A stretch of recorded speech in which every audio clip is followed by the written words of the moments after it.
time, which is, hold on. Thank you. I'd like to call to, it is now February 6, 2020. The time is 4:25 p.m. I'd like to call to order the regularly scheduled meeting of the Pinehurst Board of Adjustment. Notice has been properly given of this meeting.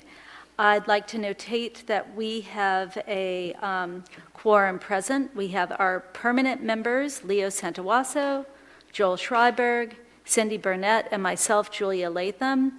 To sit in for David Kelly at this meeting, Philip Shoemaker is present as an alternate. Do I hear a motion to have Philip join the Board of Adjustment for today? So moved.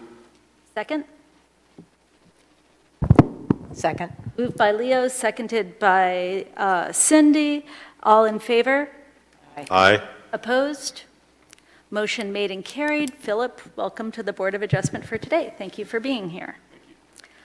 As a reminder, our procedure today is being videotaped, and speaking into the microphones is important for all here today and for the record as well. As our first order of business, I'd like to take a look at the minutes of December 5th, 2019, which should have been in everyone's packet. Do I have a motion to approve the minutes? I would move to approve the minutes of the December 5th Board of Adjustment meeting without revisions, additions, or correction. A second? Second. I have a motion made by Leo Santawasso to approve the minutes of the December 5th, 2019 meeting, seconded by Cindy Burnett. All in favor? Aye. Opposed? Motion made and carried. The minutes are approved. Before we move into our first public hearing, which is public hearing number 1 for the property at 5 Community Road, I'd like to ask the members of the Board of Adjustment present whether any member needs to recuse themselves due to ex parte communications, conflict of interest, financial interest in the outcome, or having already made up their mind. Just on the first. My only comment is I'm a member of Pinehurst Country Club, and the applicant owns Pinehurst Country Club. Right, and I will make a similar disclosure. I'm also a member of the Pinehurst Country Club, although I have no particular interest beyond that in the outcome. I'm also a member, but I have never been to the manor. Anyone else? I have no interest, no. Okay. Is there any motion from anyone on the board to either recuse or challenge anybody's sitting on the board? All right, we will proceed with our contingent. And do I have a motion to recess our regular meeting and enter public hearing number 1? So moved. A second? Second. Motion made by Leo, seconded by Philip. All in favor? Aye. Opposed? Motion carries. We are now entering public hearing number 1 for the property at 5 Community Road. At this time, can I call forward anybody who is going to offer testimony or any officers of the court who are representing the applicant?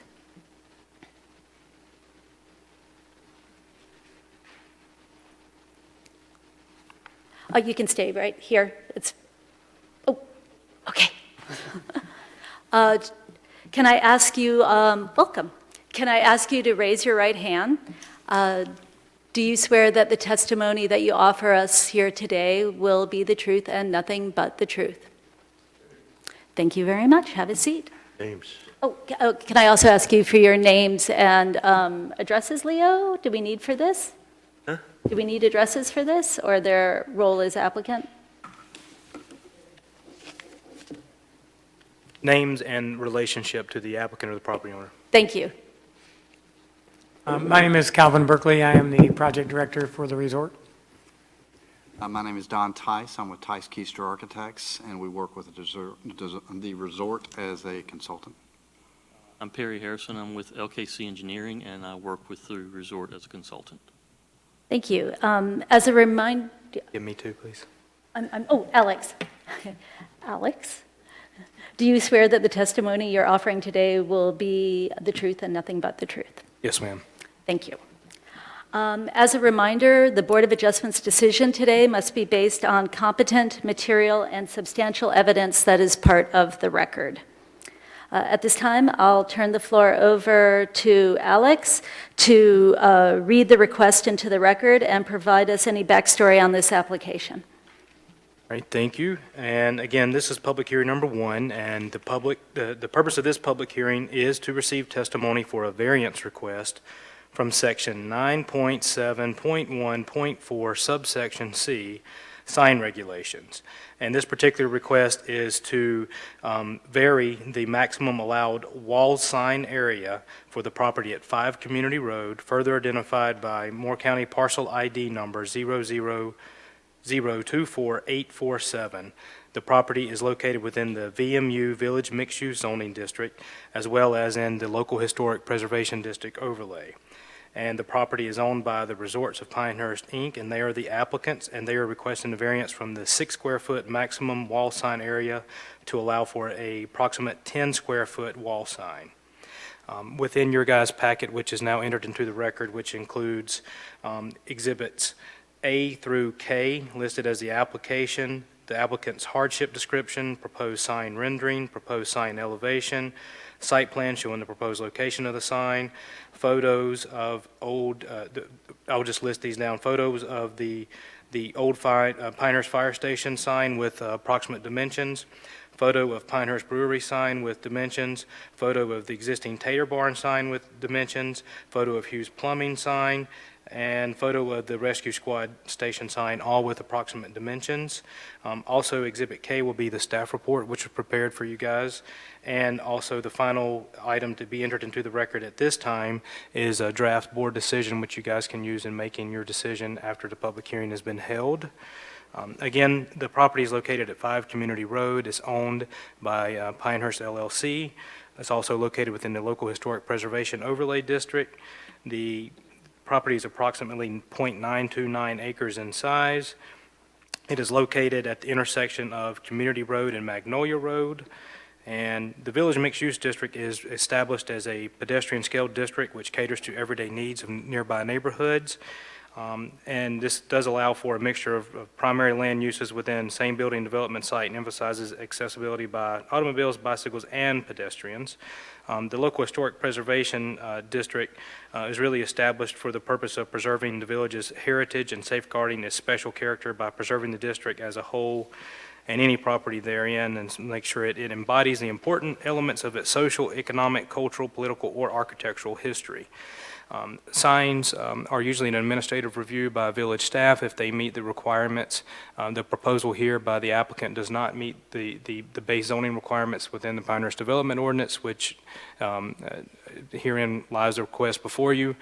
Signs also would require a certificate of appropriateness from the Historic Preservation Commission or staff based on the fact that the property is located within the local historic district. The COAs for signs can be approved if they meet the base requirements of the PDO, which again, this one does not, and if they meet the design guidelines with the local historic district. Dimensions aside, the dark coloring, the muted color, and the manner in which it would be attached, no pun intended, to the manner would meet the applicable guidelines. So if the dimensions were not an issue, then staff could issue a COA. You can see with the table within your staff report, you get an idea of the adjacent land uses there within the property. You kind of know coming up Magnolia Road there, the CenturyLink and Moore County Utilities companies both own properties and have some industrial looking buildings there that are next to and behind the manor. They are also in the local historic district and zone village mixed use. To the south, you have single-family residential area and a lodging use. They are zoned R10, village commercial, and also in the local historic preservation district overlay. To the east, you have some professional offices and some institutional development there, also zoned village mixed use and in the local historic preservation overlay. And to the west is single-family residential uses, zoned R10, and also within the local historic preservation district overlay. Again, the applicant has prepared an application. They have a description of the hardships for the 4 standards of review before the Board of Adjustment. You have an elevation of the proposed sign, which you can see up on the screen now with dimensions.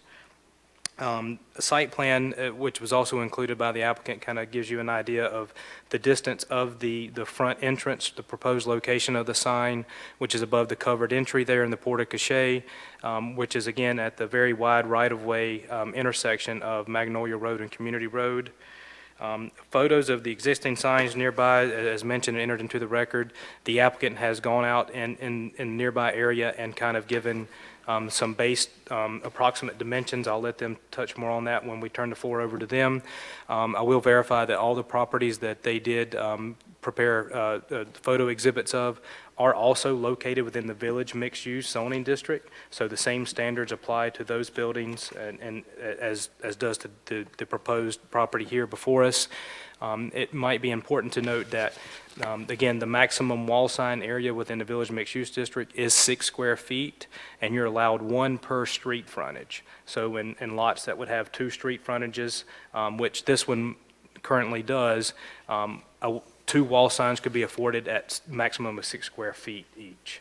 So just have that information handy for you if you need. Obviously, the variance process is just not intended to provide just mere relief from the development ordinance. It's meant to provide relief from the development ordinance if there are hardships present. Action by the Zoning Board of Adjustment, you guys are holding a public hearing. You have the ability to subpoena more witnesses if you need more information, ask questions of the applicant, ask questions of staff. Following your public hearing, you have the opportunity to grant the variance. You could grant the variance with conditions. You have the power to impose conditions that are relevant to the application before you, or you could deny the variance. A concurring vote of 4 of 5 of you guys would be necessary in order to grant the variance. One other option you would have is to continue the public hearing to another time, date, and place certain if more questions arise or if you need that option. Again, within the staff report as well, you have your standards of review, and there's a draft decision letter that is included with some blank lines there for you to work as you go through and hold the public hearing if you need to start building what you feel in your case is your determination to whether or not the applicant has presented enough factual testimony and competent material evidence that they meet those standards of review. And you can use those in making any motions before the board. And if you have any questions of me, I'll be glad to answer those, or we can turn it over to the applicant who's here. I have some questions, Alex. What is the source of the adjoining property owners' names and addresses? All right, so that's something else that was, we provided in a packet for you guys now too. Due to the notice requirements of the public hearing, you know, we have to post the notice of public hearing sign on the property between 10 and 25 days of the date of the hearing. And we also have to mail the adjacent property owner mail a notice of the public hearing to the adjacent property owners. So that might be helpful with the board in determining if someone were to, someone else wanted to present some sort of testimony to you guys to help you determine possibly their standing, or to know too that if someone were to dispute the fact that they did or did not receive a mailed notice of the public hearing. Where did those names and addresses come from? They come from data that's based on the latest listing of the Moore County tax record. Mhm. On this particular application, doesn't a Moore County property directly abut this property? There's a sliver there to the rear that is also owned by the resort. So they have 2 properties there. They have the property that the manor is located, and then they have another property there just to the north. You'll So see the it's highlighted. reservoirs are not adjacent to this Are particular not property. adjacent to the property? That's correct. In question. If you see the map that Kelly's pulled up there that's addressed as 5, that's the manor. The lot that's immediately to the north of that is also owned by Resorts of Pinehurst.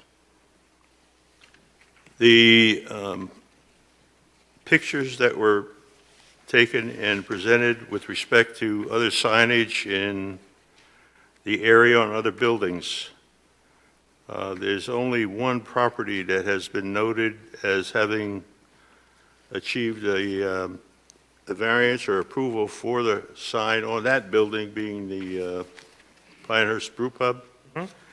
Do these other signs on these other buildings, were they approved or grandfathered or what? That's a good question. Thank you for bringing that up. That subject property, the Pinehurst Brewing Company, did come before this board for a sign variance. I believe that was in 2018, or it may have been 2019. Again, we've been working on things a lot here. But the other ones, Leo, to answer your question, the Pinehurst Fire Station, this would be nothing more than a guess, because I would not have been on staff at any time that these signs would have been permitted or reviewed. But they either, there are no violations, let's put it that way. They were either permitted, or they were grandfathered in prior to the adoption of any ordinance regulations. Thank you. I did not have Exhibit F. I have 2 Exhibit Es. I don't know if that matters, if we can see it. The one on the screen in front of you is the one you do not have? Yeah, I don't have it either, but I see it now. Is that the only one that you do not have? Yes. Okay. Does it have the measurements of the building, of the, Yep, if you could scroll down a little bit, but it says that the sign area is approximately 8 square feet, and the distance from the street is approximately 40 feet.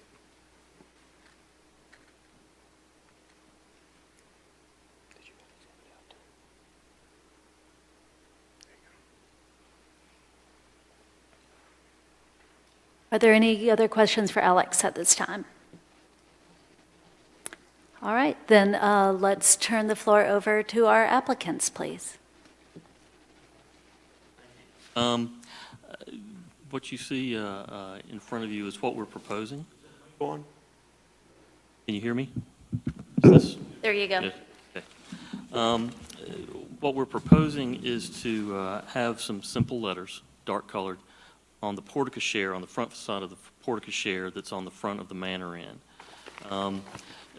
When we looked at considering the size of the proportion and proportions of the building and the distance from the street, 6 square feet was difficult to see and did not seem appropriate for the size of the building. We didn't want anything large and garish, but we thought it was appropriate and still understated at that size. In terms of color, with the recent renovations, we have some new metalwork, some railings out front. The color would match the color of the railing, and it appears black in the photograph. It's actually a very dark gray, but it's very, very dark gray, so it does appear black from a distance.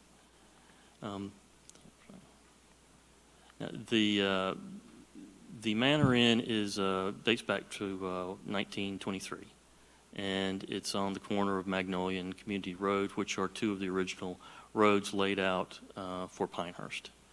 And it's an acute angled intersection, and just based on the geometry, and then when you've got this building of that size, it sits back a little farther from the road than other buildings in the district and in this area. The 6 square foot maximum allowable wall sign per street frontage is a requirement for the Village Mixed Use District, the Village Commercial, and the Village Cottage Professional, which is a district that's more pedestrian scale. Buildings tend to be closer to the street, if not even on the sidewalk. And in that context, 6 square feet does seem more appropriate at times. Because we're a little bit farther back, and because of the scale of the building, the 6 square feet just didn't seem very appropriate. And we wanted it to be visible for people coming down Magnolia from the village core, which, especially if you're new to the village and aren't familiar with where things are, you're likely to be directed through the village, like from the Welcome Center or from the hotel or the resort, and you would approach from that direction. And we felt like we needed something to announce it, at least, and give people enough warning so that they could identify the manor in time to make the decision to make that turn onto Community Road. most of the buildings in this district, in the VMU district, are in the 30 to 50 feet from the street, not necessarily from the right-of-way, but from the street. And here you can see what we've got is the actual street. It's a weird right-of-way, and because of the acute angle, there's quite a bit of right-of-way in front of the building. So if you go straight out from where we're proposing the sign on the front of the porte-cochere, it's over 90 feet to get to the street.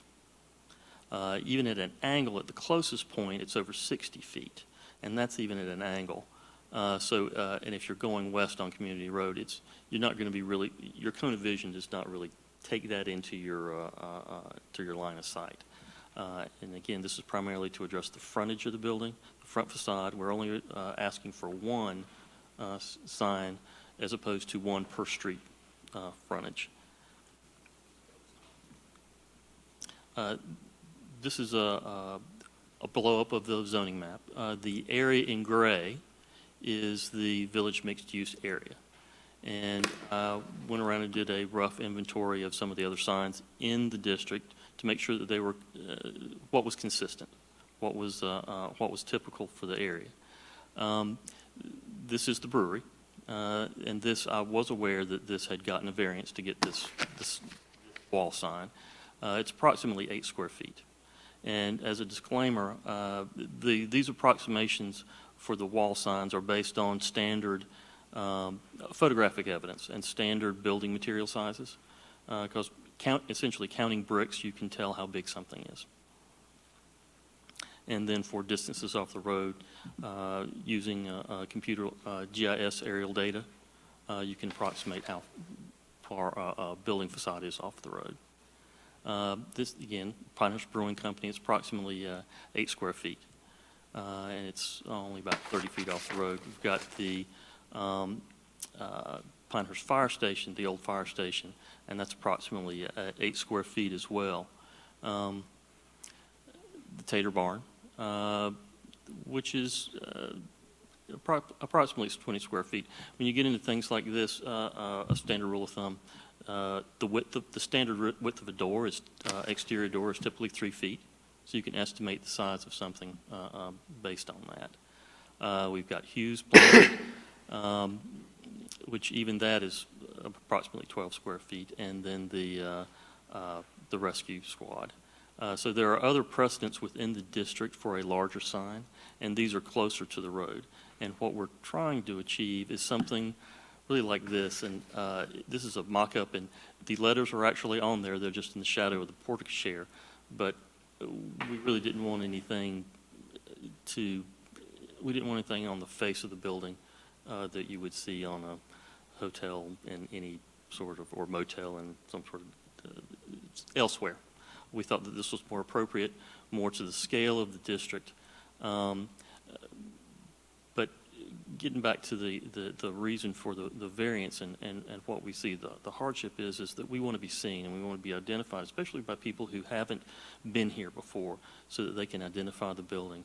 And we do think it's consistent with the district, with other things that are in there. And instead of asking for 2 6-foot wall signs, which we would be allowed to request, as a total of 12 square feet, we would like to ask for approximately 10 square feet for just one face, because we only want to put it on the front facade.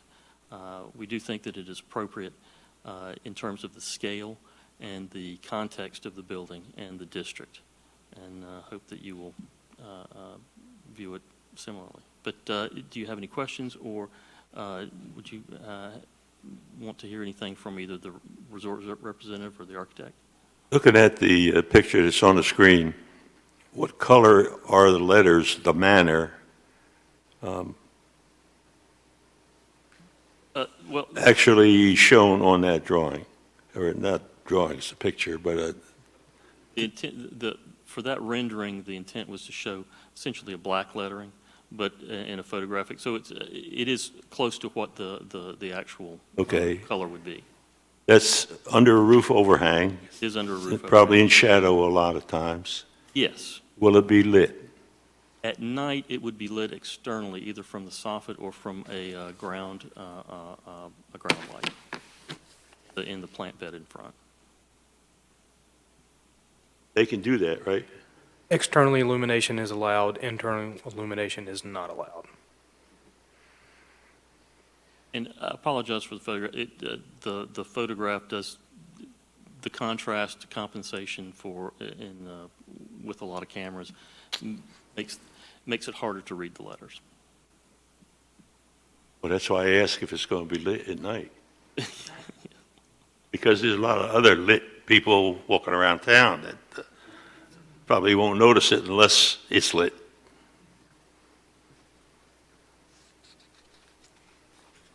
Will you do the Pinehurst signs on the columns like you have on some of the other ones, or will this be the only sign? There is an existing sign out front that's it's an arm sign. It's a small sign, but it is oriented sort of perpendicular to the street, so that if you would see it going down Community Road if you're going west on Community. And that one will remain? That one would remain. But if you're approaching down Magnolia from the village core, it's not oriented so that you can actually read that. And that sign is going to stay. Yes, sir, that would stay.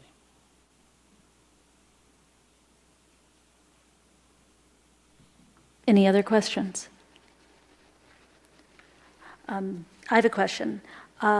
Just to clarify, are you willing to commit that if granted this variance, you will not install any other allowable wall signage on this building?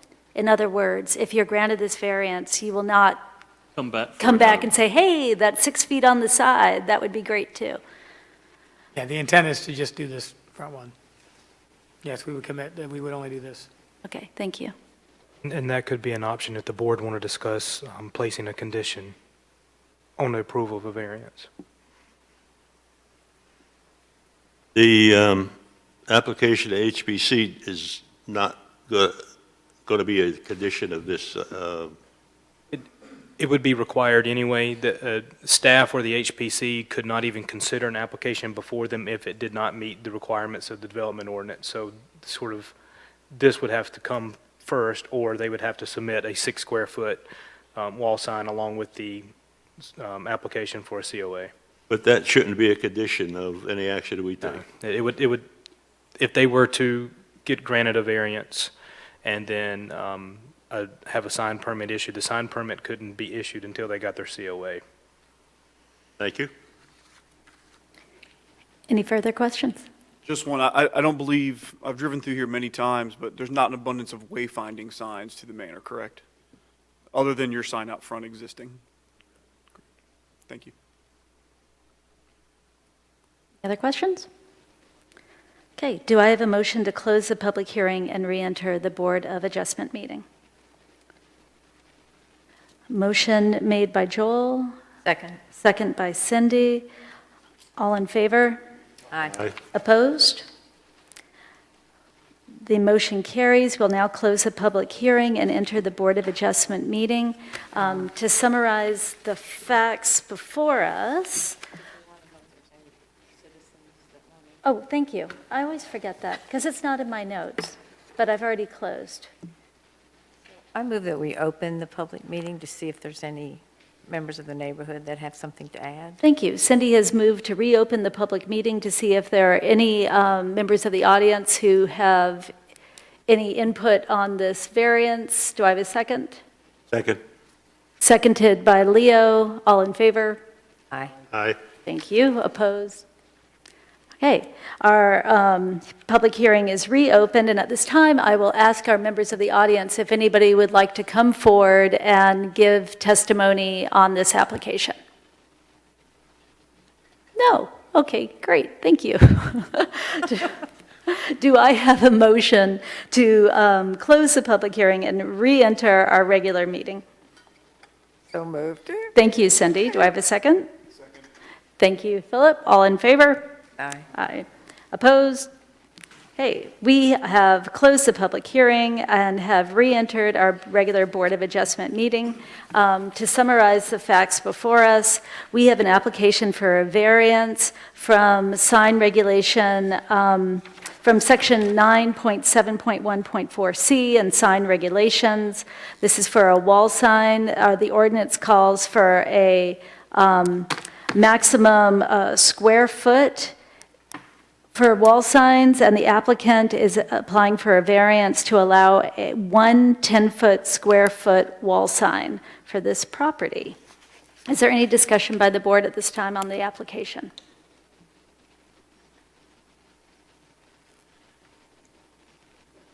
I would like to add, as it looks like we're maybe moving closer to a motion, if a motion were to be made, if you could, again, use your draft board decision document to go through, and when you make your determination, you kind of have the bold and the area where you can select for yourself if it results or does not result, et cetera. If you could also capture your reasoning and why it would result or would not result, or does result or does not result, so we can make sure that's clear in the decision letter and clear in the minutes and in the motion and vote. I mean, I don't see any reason not to. It's pretty cut and dry. So, does anyone else have? If there's no further discussion, Cindy, if you're interested in making a motion, if you can use the tool that has been provided to us by staff, that will include the standards of review, keeping in mind that we have the opportunity to either approve the variance with conditions, or continue the meeting for another date to make a determination, and any approval will require 4 votes from this board. Okay, I would like to make the motion that unnecessary hardship would result from the strict application of the ordinance. The building faces the intersection of 2 roads, and because of this, the setback is further than most of the buildings in the VMU and VMU zoning district, and this prevents the use of the 2 6-foot signs to identify the Manor Inn, because the entrance does not face either road, so I think it would be difficult.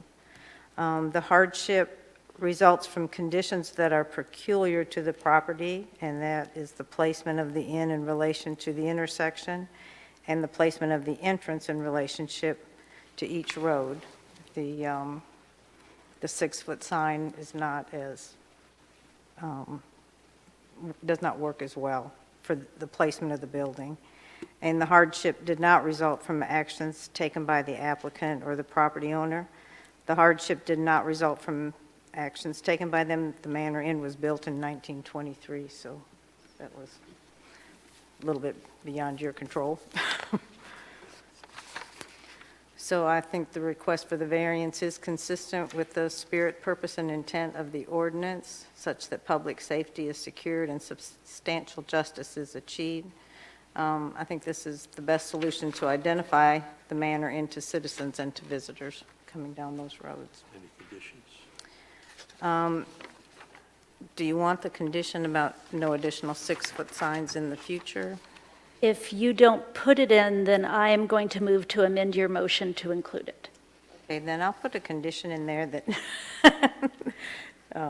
no additional 6-foot signs may be added to either side of the building. This will be the only permitted sign on the building. I will second that motion. A motion has been made by Cindy and seconded by Leo. We'll do a roll call vote on that motion. Joel? Leo? Yes. Cindy? Yes. Philip? Yes. And I'm yes as well. The motion carries and your application for a variance is granted. Very much. Thank you. Thank you. Fabulous job renovating that. Fabulous job renovating that building. It's nice to see it back.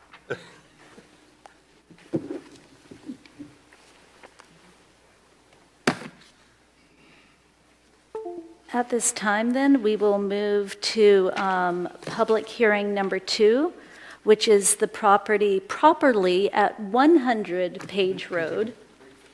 Oh, sure. I have a request to break for 2 minutes, so we'll go ahead and do that. And the board will reconvene at 5:05. We are still on the record.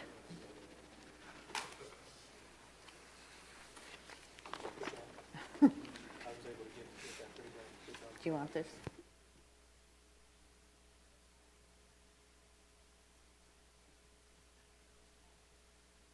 It really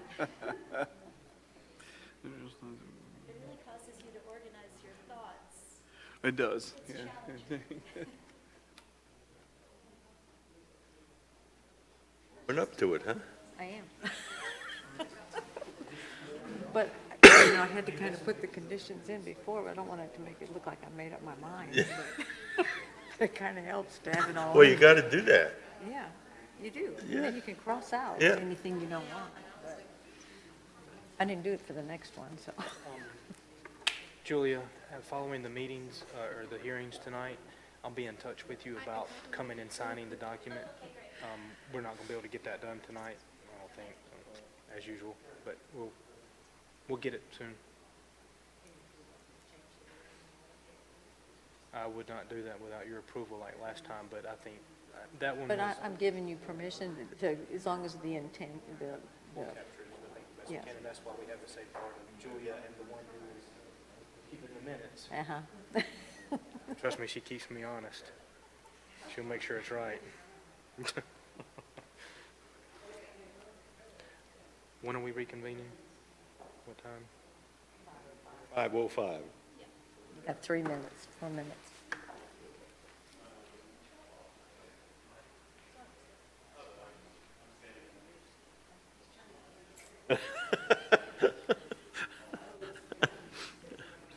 Well, you're doing a good job. Thank you.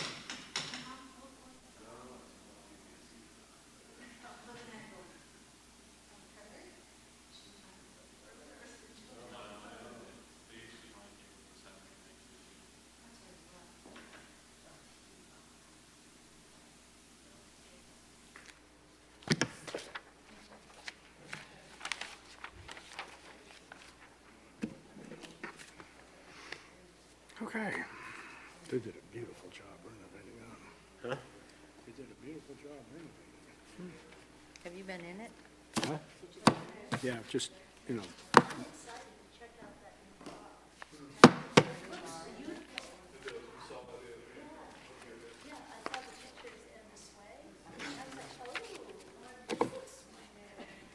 The dark, the low seating, yeah.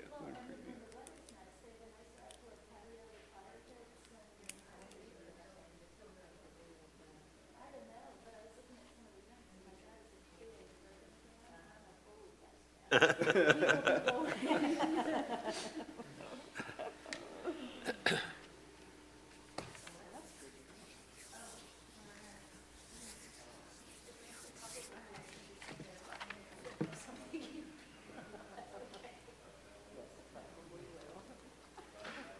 they going to have food as well?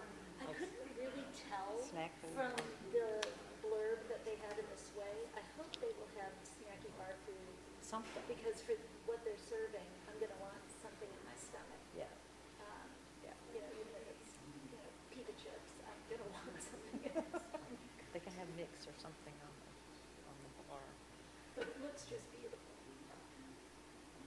Good. I'll have to go check it out. And I noticed that they put those little Juliet balconies on there. It'll be interesting to see if they get that past the historic commission. What? I think it's a nice addition, because otherwise the building looks kind of industrial. Yeah. Or like, not industrial, what word am I looking for? Institutional. It softens the facade. Well, it's got, it's historical. I like I like it. I like the Carolina room downstairs, I like the glass. But otherwise, the facade without the setup is kind of stark.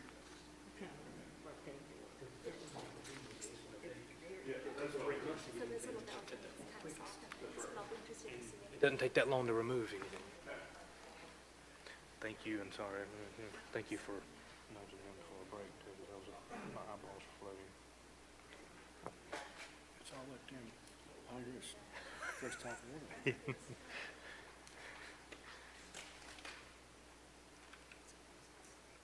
All right, it is 5:05, so we are reconvening for public hearing number 2 for the property at 100 Page Road, formerly identified as the property at 238 Page Road.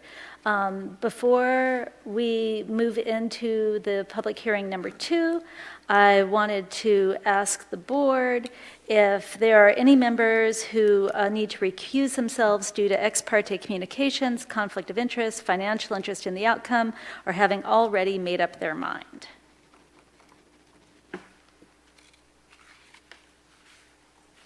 Okay, any relationships to disclose? Let me, Okay, go ahead. I am a member of the volunteer member, it's a non-paid position of the First Health Finance and Investment Committee. I have absolutely no financial interest in the hospital. I see no reason why I would not be impartial. My position on the Finance Committee is unpaid, and I have absolutely no involvement in this request, finally.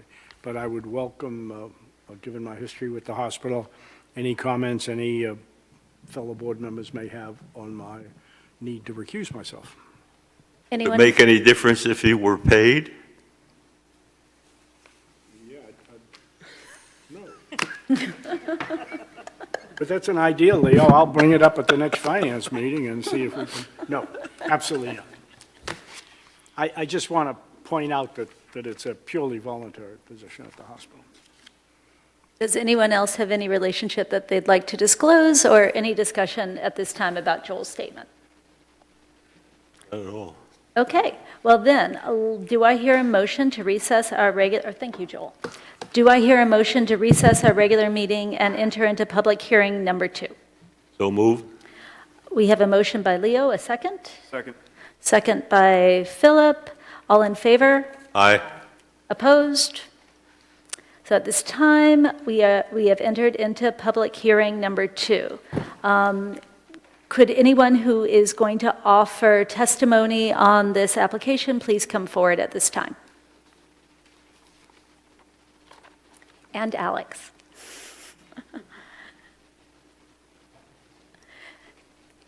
Can you please remain standing? Can you give us your name, please, and your relationship to the applicant? I'm Michael Martin. I'm the Assistant Director of Creative Services for First Health of the Carolinas. Terrific. Mr. Martin and Mr. Cameron, can you please raise your right hand? Do you swear to tell the truth and the whole truth? I do. Thank you. Please have a seat. As a reminder, the Board of Adjustment's decision today must be based on competent material and substantial evidence. That's part of the record. And I'm just going to ask people to be sure to use the microphone so we can capture you for the record and everyone can hear your application and what you have to say. At this time, I'm going to ask Alex to speak first by reading the request into the record and providing us information about this application. Thank you once again. The purpose of public hearing number 2 is to also receive testimony for a variance request from section 9.7.1.4 subsection C, sign regulations, wall sign maximum area, and this is for the property that was formerly utilizing the address as 238 Page Road, which has now been addressed by Moore County E911 addressing as 100 Page Road North, and is identified as Moore County parcel ID number 000234475.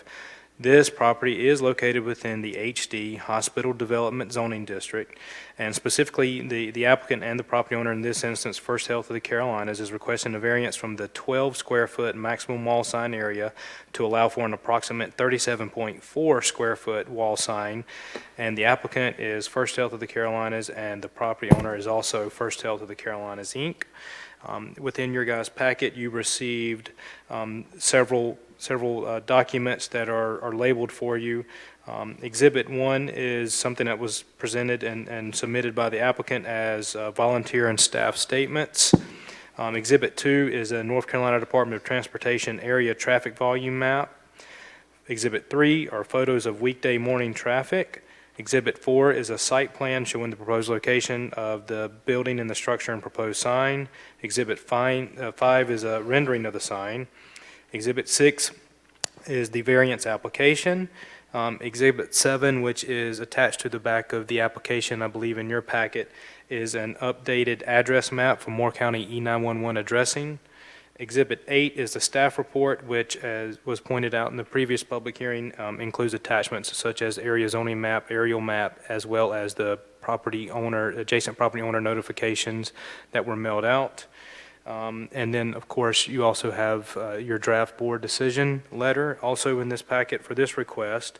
Again, as mentioned earlier, the property is now properly addressed as 100 Page Road North. This came about under the review of the application, and actually it worked out quite well that we were able to get a more systematic and official addresses there for the property, seeing as how it is to administer health services.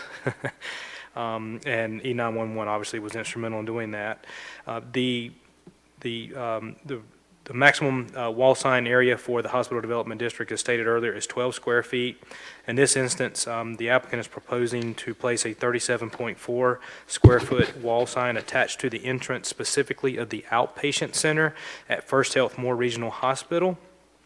And the outpatient center is located on the Page Road north side of the hospital campus. This is adjacent to the Reed Heart Center, and it's about 460 linear feet from the intersection of North Carolina Highway 211. And the records from the Moore County Register of Deeds and Tax Department indicate that the property and hospital campus was acquired by the current owner, which again is First Health of the Carolinas, from Moore Regional Hospital Incorporation in a corporate merger in October of 1997. The Hospital Development District is established as a district in which the principal use of land is for hospitals, surgical centers, or other health professional services and their supporting uses. It's further intended to encourage the development of regional and community-wide providers of healthcare services while minimizing any adverse impacts on neighboring residential and historic areas. And you'll also see within the maps that were provided in the staff report and the table in the middle of the staff report, you have an idea of the adjacent land use and the zonings there in the area. To the north, you have Moore Medical Office and the rest of the hospital campus where the Pioneer Surgical Center is, and that zoning is Office and Professional and Hospital Development District. To the south, this is across North Carolina Highway 211, you have single-family residential and some medical offices. The single-family residential across Highway 211 is zoned R10 and is also located within the local historic preservation overlay district. The medical office is zoned HD for the hospital development just as a subject property. The area to the east are medical offices, and the area of the future cancer center that was are zoned OP, and the future cancer center was recently zoned hospital development conditional district. And to the west is other areas of the hospital campus, which I believe is where the emergency entrance is. Again, in addition to this staff report, it entered officially into the record are the exhibits 1 through 7 that were prepared by the applicant, and number 7, which was prepared by Moore County E911 addressing. I can further identify that, again, within the packet you have the property owner notifications and that the property was properly posted. Once again, you also have the opportunity to continue the public hearing, to make a motion to approve the variance request, or approve with conditions, or deny, and same as always, a concurring vote of 4 or 5 of you is necessary to grant a variance. Any more questions from me? I'll be glad to answer. I'm obviously here during the duration of the public hearing, and Mr. Martin is present as well. Questions for Alex at this time before we proceed? Okay, before we hear from Mr. Martin, I'm going to let the board know that I have an objection to one of the pieces of evidence that was presented to us in our packets, and that's Exhibit 1. Under North Carolina statutes, this is hearsay evidence, and the testimony that we are allowed to evaluate for quasi-judicial hearings must be sufficiently trustworthy and admitted under such circumstances that it's reasonable for the decision-making board to rely upon it. When North Carolina courts have allowed boards to look at such hearsay evidence, they have only allowed technical reports by experts and analysis by government officials. This is not the case here, and so I would move to strike. Well, I'm not moving to strike, I am striking Exhibit 1 from our consideration as objectionable hearsay evidence. But I will say, is there anyone in the audience, either Ms. Ray or volunteer 1 or 2, who could speak to this evidence? Okay. Go ahead, Cindy. What about the traffic patterns that they say that the average weekday morning traffic, but there's no way of knowing what time these were taken, or is that admissible? Well, let's turn that over to Mr. Martin then and ask you, Mr. Martin, for Exhibit 3, can you talk to us about this exhibit and give us some information about perhaps when these pictures were taken or who they were taken by, just to provide us a little more information about this exhibit? Cindy, does that sound? Day of the week and things Great. like that. Yeah, this photograph, the photographs in Exhibit 3 were taken mid-morning, about 10 a.m. It was taken by our staff photographer. It was only to demonstrate a point that I'll get to in a moment about the 48-inch sign and how you can see it or can't see it, depending on the volume of traffic on the road, which ties to the DOT volume of traffic. So it's just to show the existing signage we have that if someone's in a turn lane or coming one way, you're never going to see the sign. That's the only purpose for this. Board, are we comfortable with Exhibit number 3 with that clarification? Okay. All right, let's turn the floor over to you, Mr. Martin, and have you introduce the application to us. Thank you. Again, my name is Mike Martin, Assistant Director of Creative Services for First Health. I've been with the hospital since, I'm going my 25th year here in April, and of that more than 20 years, I've been working on the signage. So the original comprehensive sign plan that was put together, I built that with an external sign company, and since that time, we've come before the village to make adjustments as the organization has grown. The outpatient center that's in question today was built in 1999. The hours of operation are 6 a.m. to 8:30 p.m. And volume of traffic has grown since 1999 to just over 136,000 visits a year. So we've got a lot of traffic coming in on Page Road that's not just for the outpatient center, also the other medical centers, the Ray Hart Center, and other ancillary practices and non-medical practices in what I call the medical district that is along Page Road North. The purpose of this, with that volume of traffic, we have people continually complaining they can't find the outpatient center. It is adequately signed with a 48-inch sign at the road by the main entrance, but there are mature pine trees, there are mature crepe myrtles that require constant attention, and those trees do block the line of sight without traffic. So you add traffic coming in when people are coming to these appointments starting at 6 o'clock in the morning. You've got employees on the road as well, amongst other folks. It makes it very difficult for people who are outside, who live outside of this area, to see and understand what is exactly the outpatient center. Many of these people are coming under duress. Most people don't like going to the hospital. We don't blame them. I mean, it's a stressful situation. You try to come early, but you can't find appropriate entrance, so you go down to the Reed Hart Center and you make a turn and you're in the wrong lot. Well, you have a choice, or you can go inside the building, which most people do, and have to be redirected. It causes delays in procedures, and that backs up, creates frustration, and it's an ongoing issue that our volunteers actually prompted this motion. They say, hey, we're getting these calls every single day. So while strike the admission of Exhibit 1, I can give you personal testimony as being an employee for, again, almost 25 years. We walk that highway every day, the road every day, from Page Drive across Page Road to the outpatient center. And hardly a day goes by where we're not stopped and asked for directions by someone. Whether it's for the hospital, it might be for BB&T, it might be for any of the other facilities. You know, how do I get to Dr. So-and-so's practice? It is common for hospital employees, volunteers, providers even. You've got doctors, they see a lab coat, they will stop and ask, and that's okay. But we think that appropriate signage on the building would ease that challenge that most people can't see. That is the hardship is, again, they can see the building, but they can't see signage that says, this is 100 Page Road that I've Googled in my map, Googled on my phone, or the map that I printed out to carry with me. There's no sign that says outpatient center on the building. There is a street sign, as you see in your application. It's a nice street sign, no complaints. But as you see in Exhibit 4, when there is traffic on the road, you cannot see it from Page Road in the turn lane or in the north or southbound lanes, lines of traffic. Again, it just adds to the confusion as to which building is which. Why there's a hardship or conditions that are challenging to us, the DOT Traffic Area Survey of Page Road from 2016 showed 4,400 average daily vehicle trips on Page Road North. And looking at that map, it's actually identified as Page Road South, which I think it even makes it more important, which is on the other side of the building. I mean, if you're looking at the actual line on their map, it shows the left side of 211. The volume is higher on our side of, I call it the First Health side of 211, because of the business community. Those are all residential homes on what's considered Page Road South. Again, with people being under duress, the trees that are up there, the traffic, it makes it a challenge for people to find the proper entrance.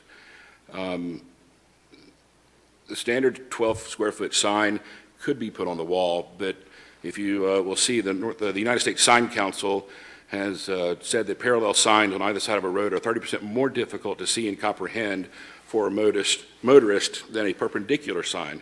So a building 100 feet from a two-lane road would require a minimum 24-inch sign for people to accurately see it, make an informed decision in time without having to slam on the brakes or create a traffic hazard. We don't want a 24-inch sign. That's overkill. It's way overkill for the purposes that we need to be the most efficient in this area. An 18-inch tall letter for 140-foot setback is very appropriate. How the variance requested is consistent with the spirit and purpose of the ordinance. According to the ordinance, we could put an awning on that building. It's perfectly admitted now, the staff could approve it, and on that ordinance, we could put a sign that's 50% of the awning area. Again, way overkill. We don't need that. We don't want that. The objective is to follow the spirit of the law and of the ordinance and be consistent with the comprehensive plan. We don't need additional square footage. We need enough to accomplish the job, and that's it. Current standards, it's just too small right now, so that's why we're here and asking you for the variance. And I hope that answers questions, and I'll entertain any question you might have as well. Questions from the board? Joel?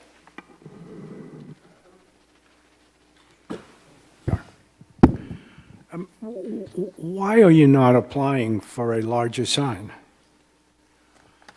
Well, if you look at we're asking for two, actually, and one is the street address on the top beam, if you'll refer to the image in the exhibit.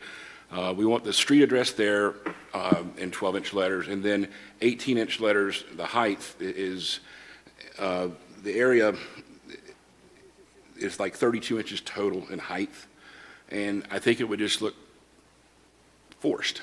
And I think that appropriately 100, I mean, the 18-inch letter, I think, will accomplish what we need to accomplish. I mean, if we would like to take more, if they're willing to give it to us, but I still think it's appropriate for 18 inches high. This is the area, I'm stating the obvious, where before you did this, you took down the trees, changed the little cul-de-sac, the circle there, to try and mitigate the problem to begin with. That's correct. We eliminated, we trimmed and pruned crepe myrtles Right. to thin it out and to open the area up. I'm just looking down the road to the future, so we've approved a cancer center across the road, and I'm thinking about additional traffic coming down this road, and the problem to me over the years is just a resident of Pinehurst for 30 years. You go by that thing at a pretty good clip looking for it. And so I'm just puzzled as to if the space exists, and I know it does, to increase the size. I think aesthetically, it really don't make any difference. It's a huge project. I mean, the hospital, I mean, do you feel that, forget all the other concerns about this, do you feel that even a larger sign would better serve the community and the patients? It could. Again, we're asking for the bare minimum. Yes, anything that you can make larger than that would make it easier for people to see and make an informed decision prior to their turn point. I believe it was stated earlier, we're 400 feet from NC 211. So that decision point, you're in seconds that you have to know you're turning left. The cancer center that's proposed will be a few more seconds on the right. So we're going to have to identify wayfinding in a separate setting, but I do believe that the most we can do now to ease this challenge for people to find this building in and of itself is why we are here. And yes, I would like to make the letters larger, if that answers the question. A little bit. I'm curious why the building number signs are smaller than the, Let me ask one more question. Do we have the power, the ability to amend this to a slightly larger size? You have the request that's before you as it's specific. Say that again? You have this request before you that's specific to this. If the applicant changes anything from what has been noticed, it's a different application. Okay. Now, you could look at maybe some applicable conditions. Before we get too far away, too, I do want to address the address number signage. Please. Per our development ordinance, actually, building identification for address purposes, they do not require any permit. There's actually a requirement, let's say if this was a new building, a new commercial building, or like when a new residential unit comes up, that there's a requirement by the building code and for the fire code that it have adequate information to know the address of that unit. So now that the address has been changed and worked out, staff can handle that administratively. So the sign variance request before you is strictly for the outpatient center identification there on the entrance and not the address number sign. are there restrictions on the address number? Of course not. So that's something that we might want to look at down the line. We require them, again, at of occupancy when a new residence or a new non-residential building is to be constructed, but it's just that they be clearly visible and of contrasting color to the background. And that's, again, for safety purposes. This is building and fire code we're talking about. But the PDO may want to, there's a minimum, but there's not a cap. So I was just saying, go ahead. So this request is for a specific square footage of two signs? One sign. It's this total square footage of the words outpatient center. And for us, every bit that we go up, we have to go out. Correct. And so, again, if it's additional square footage, we would, of course, like to take it up 2 or 4 more inches because it would give that ability to see the sign earlier. People hopefully are looking. But again, it would be an increase in the total square footage as opposed to. I was on the board when they came before us, the hospital, for the Reed Heart Center. And I believe at that time, and we've discussed this, that we granted them, they applied for a specific size for the Reed Heart Center sign. And rather than grant that specific size, we agreed to a larger size on any 4-story building? Any building 4 stories or more. I believe it's 3 stories or more, according to the exhibit in our packet. Right, and Reed is 4, but we allowed the hospital the latitude to increase the size on the Reed Heart Center, even though that was not in your application. I'm wondering if we can do a similar thing here that we did with the Reed Heart Center sign, and allow them the latitude to try this. I mean, far more than the Reed Center, and again, I'm not coming at this from a hospital trustee standpoint, this, to my knowledge, because I've used this outpatient a long time, the number of people who put the brakes on and try and figure where this is a real problem. I mean, I think we all recognize that. And I'm wondering if we can allow the hospital the latitude to increase this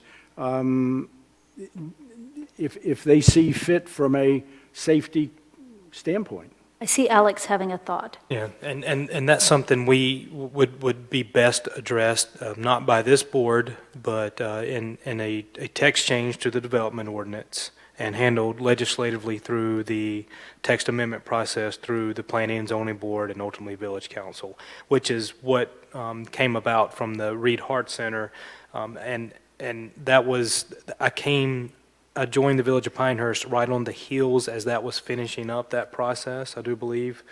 2015 or so, I think, is when the text was officially changed to allow for greater wall signage, or just greater signage period too, for areas of the hospital that are 3 stories or greater. If this is something, with First Health being a partner with the village, we have council members that are liaisons with certain members and of the community and the county. Maybe this is something we need to look at down the line as the hospital is growing. Again, there's reference to the new cancer center that was approved across Page Road North, but nothing that would be handled at this request before this board tonight in this public hearing. Let me make a comment with respect to this particular application and what we're seeing. I like the scale of the letters on the facade of the building frame. Larger letters, in my opinion, are going to be out of scale. However, if the applicant feels that maybe they do want to expand the letters in size, height, and length of the outline of the words outpatient center, that they withdraw this application and make a new one with whatever size they feel is appropriate, given the comments made here tonight. I have a question on this. Could we, and thank you very much for your consideration for this, but could we approve this sign, and then they came back after First Health discusses what they want to do, and in keeping aesthetically with the building, could they apply for a larger sign? What do we gain by doing that? They get to put this sign on the building now. Then have it take it down and put another one I up. understand, but that's their call, not ours. Being on the finance committee, wouldn't you think that's As I told you Penny before, wise, pound I foolish? have no financial interest. They can spend all the money they want, as far as I'm concerned. And if I could bring the board back, we have a specific request. We have a variance request for this particular application that's before you with this dimension. If there is a question of whether or not the development ordinance regulations now are appropriate or not for this area, for these uses at this scale, is something we need to handle in a complete different body and down the road, not tonight. Mr. Martin, I'd like to have your feedback on withdrawing the application and putting a new one in. Tough one, because the problem exists now and it's getting worse. We really need to take care of the situation. It's more and more people are coming. I appreciate it. I know it's a safety hazard. It is I don't like using that term lightly, but it is a life safety hazard because there are traffic accidents on Page Road. I think the speed limit is 25, 20 maybe, and we're doing everything we can to slow it down even more. It is a challenge. It is a big challenge, especially for people walking across. So there is an immediate need for this. It's unfortunate, I hate to say, it's 20 years late coming to you with this request. So while another month or two might not be a big deal, I would think the hospital would want to move forward with it now and address maybe with staff adjusting the comprehensive sign plan to allow for something like this, because we're not the only people who have this kind of need. I mean, I know we're the hospital, it's a health situation, but all the businesses in that in that area don't have, my opinion, they don't have adequate signage. People can't find them because they can't see the name, excluding the banks. But some of the smaller practices, it's impossible to see them. That's not really my fight, but I think it's something that I would like to discuss further with the staff and how that can be addressed appropriately and organizationally so it makes sense. It's not just free-for-all with people going throwing up big signs. Thank you. Is this a two-story building?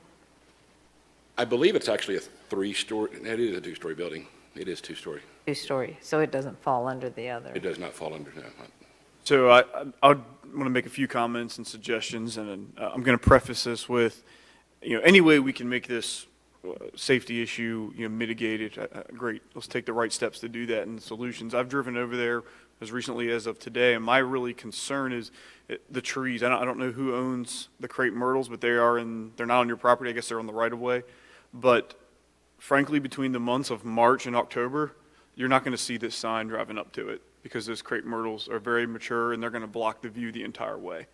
I would maybe suggest to you or who owns the trees? The village? That would be a state DOT right away. It's DOT? So those trees, I think they're probably the largest problem. I mean, even if this sign goes up, you're not going to be able to see this sign until you're right on top of the building anyway as it is. So those mature crepe myrtles, I mean, I love trees like anybody else. They're very beautiful trees, but they're the things that are going to be blocking this sign, even the new one going up. You can pull it up on Google View, but 8 months out of the year, this is going to be blocked approaching the building. That's another, if I can, Yep. that is a conversation we do plan to have with village staff about how to address that, because it is a challenge, and it was, I won't use the word jungle, but it was very, very mature trees along the front, and you're right, it is going to be a challenge. You considered putting a sign on the opposite side of the road pointing towards the outpatient? Alex is smiling over there. We have, but again, when we put the comprehensive sign plan together, we did it with the spirit of doing as small a square footage as possible, asking for only what we needed and not more. That area is also going to be, it's a part of the parking lot, and I think will be converted as part of the Comprehensive Cancer Center, if I'm not mistaken. I could be wrong on that, but if anything, the height of the existing sign would be addressed with staff in another setting, as opposed to, well, that would be another variance request, actually. Again, we're trying to do everything we can within the confines of what the ordinance allows. You would have no objections to those trees being removed or trimmed, the crepe myrtles? From a life safety standpoint, I think it's absolutely necessary.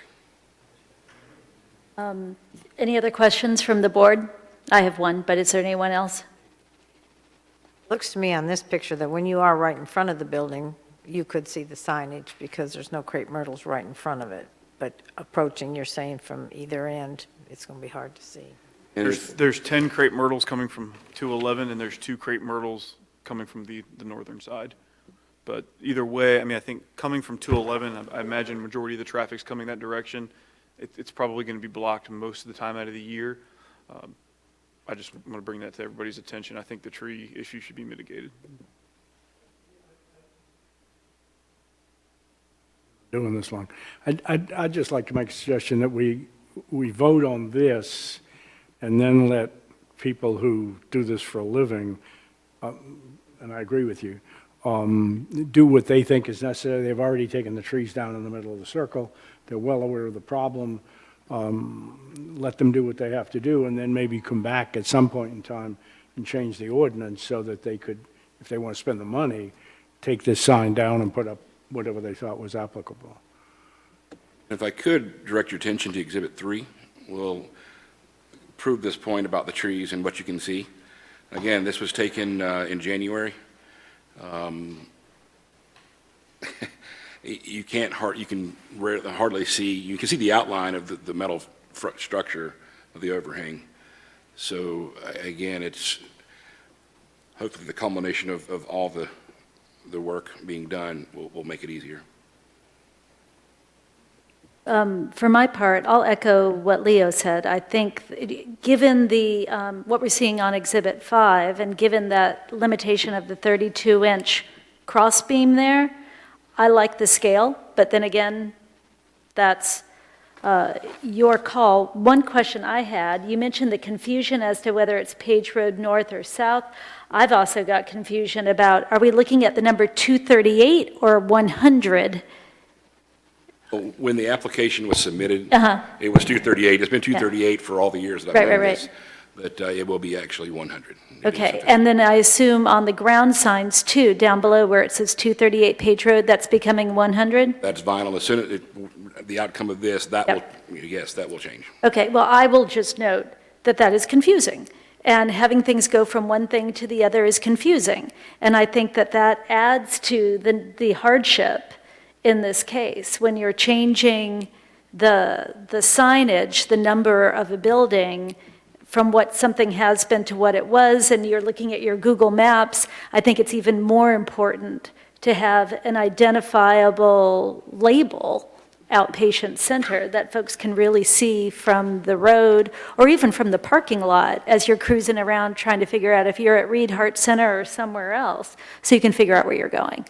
I think that confusion in my mind adds to the hardship that the applicant is facing. Are there any other comments or questions for Mr. Martin or Alex at this time? Okay, then I'm going to, are there any members of the public who would wish to offer relevant testimony? Seeing none, I'm going to ask for a motion to close the public hearing and re-enter the Board of Adjustment meeting. Can I ask just one more question? Yes, please.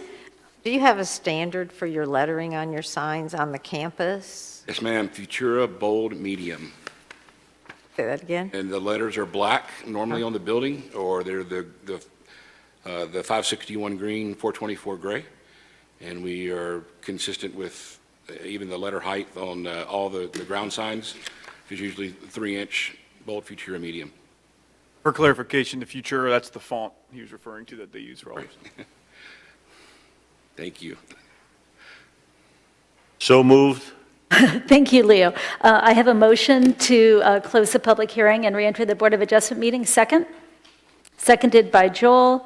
All in favor? Aye. Aye. Opposed? Okay, at this time, we have closed the public hearing and have re-entered our regular Board of Adjustment meeting. The application before us for public hearing number 2 is for a variance for the property at 100 Page Road North. The request is a variance from the 12-foot square foot maximum wall sign area to allow for a 37.4 square foot wall sign as proposed in this application. Is there any discussion amongst the board at this time? Can we add a condition that requires the removal of a certain number of crepe myrtles that are not under the jurisdiction of the applicant? I don't think we have the jurisdiction to do so, Leo. I think that we'd be barking up the wrong tree, so to speak. And they are DOT? They're That's well what we within can't the right of verify. way. Yeah, so it's tough for this board just based on what information's been presented here with this specific request, who has ownership of those trees, whether or not those trees may be part of a site-specific development plan for some parking area or entrance landscaping. So again, that's something I think we need to handle administratively between the two staff parties. And I would have some heartburn about that being relevant to this specific request, although I do know it has a lot to do with visibility. Yeah, and relating to the relevancy of it, only because he mentions the hardwood trees leading up to the building. That's the reason I brought it up, just for the record.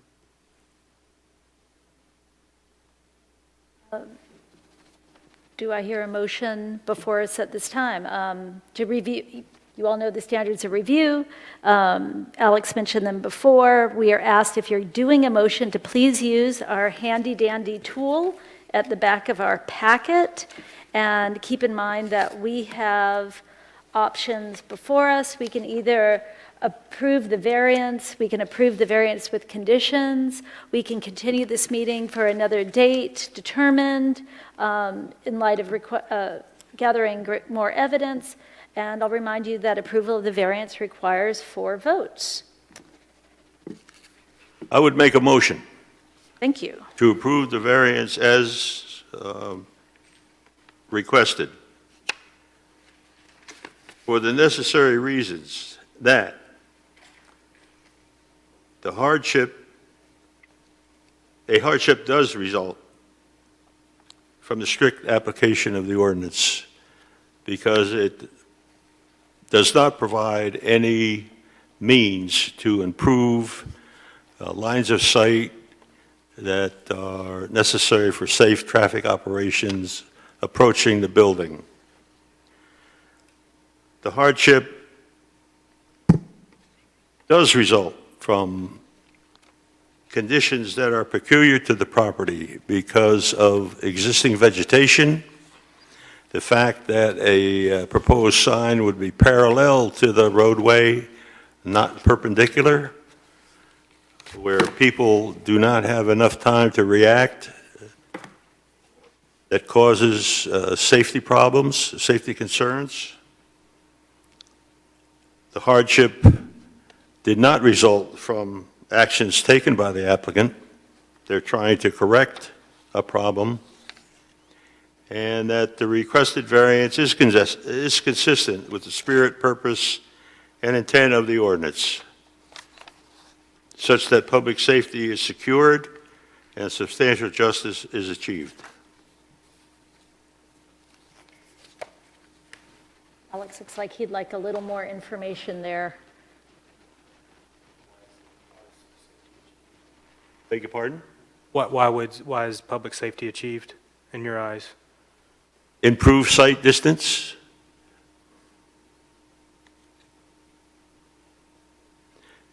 Better identification of the building.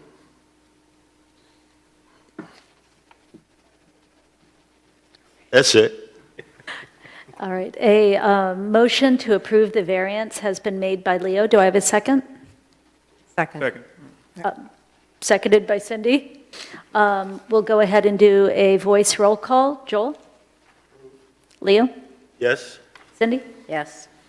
Philip? Yes. And I'm a yes as well. So with that vote, the request for a variance has been approved. Thank you very much. Thank you. Okay, turning now to general business. Alex, anything else before we adjourn? No new business has been given to staff for review for the board for their next meeting. I would like to thank you guys for your ongoing patience with staff as we're working to kind of formulate a more streamlined process with your packet material, and thank you for making your motions and board decision letter easier for us, and Julia, I'll be in touch with you so we can execute these documents. Sounds great.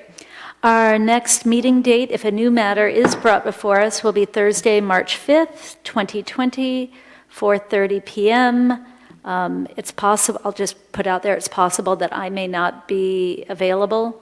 My child has an event at 7 p.m. If we move ahead smartly, I'll be fine. If something thorny comes forward, we may have a problem. Do we have a motion to adjourn at this time? Joel moves to adjourn. Do I have a second? Second. Philip seconds. All in favor? Aye. Aye. Opposed? We stand adjourned. Thank you very much.